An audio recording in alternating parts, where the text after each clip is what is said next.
Imagine creating one of the most successful brands in history, not by making the best product, not by having the lowest price, and not by spending the most on traditional advertising. Instead, you convince millions of people that your drink represents adventure, speed, and pushing beyond limits. Today, Red Bull is worth billions of dollars. It owns Formula One teams, football clubs, media companies, and some of the biggest sporting events on Earth. But here's the strange part.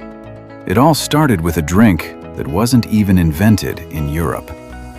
This is the incredible story of how Red Bull changed marketing forever.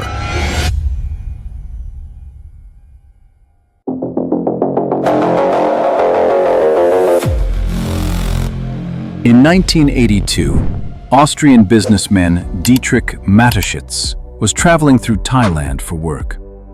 Like many travelers, he was suffering from jet lag. A local introduced him to a small drink called Krating Dang, created by Thai entrepreneur Chaleo Uvidya. Unlike coffee, this sweet drink was designed to help factory workers and truck drivers stay awake. To Mateschitz, it wasn't just another beverage. He saw something much bigger. He believed that if the drink could be adapted for Western tastes, it could become an entirely new product category. So he partnered with Chaleo, modified the recipe by making it less sweet and carbonated, redesigned the packaging, and in 1987, Red Bull was officially launched in Austria. The problem? Almost nobody believed it would work.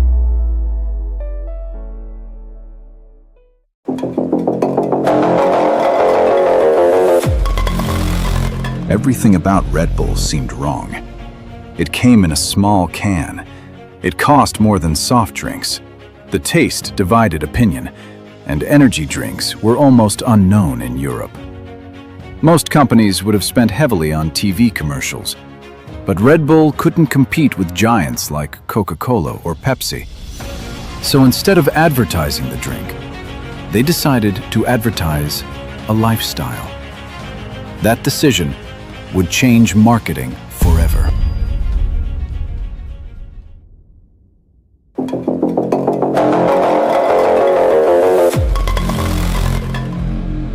Rather than telling people to buy Red Bull, the company wanted people to experience it. They handed out free cans at universities. They sponsored underground sporting events. They supported athletes before they became famous. Instead of targeting everyone, they focused on students, extreme sports enthusiasts, musicians, gamers, and adventurers. Then came the slogan, Red Bull gives you wings. It wasn't about caffeine. It was about ambition, about taking risks, about living life at full speed. People weren't buying an energy drink. They were buying the feeling that they could do more. As the brand grew, Red Bull stopped acting like a beverage company altogether.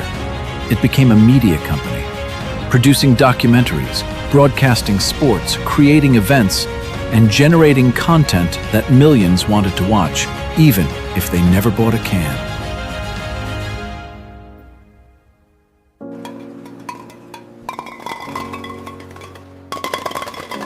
In 2012, Red Bull did something no beverage company had ever attempted.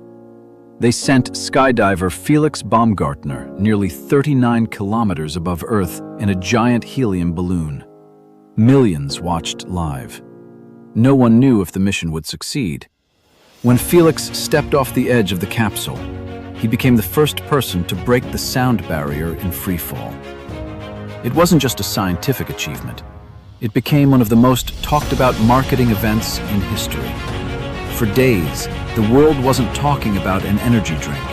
It was talking about Red Bull. Without saying a word about calories or ingredients, the company had connected its name with courage, innovation, and pushing human limits.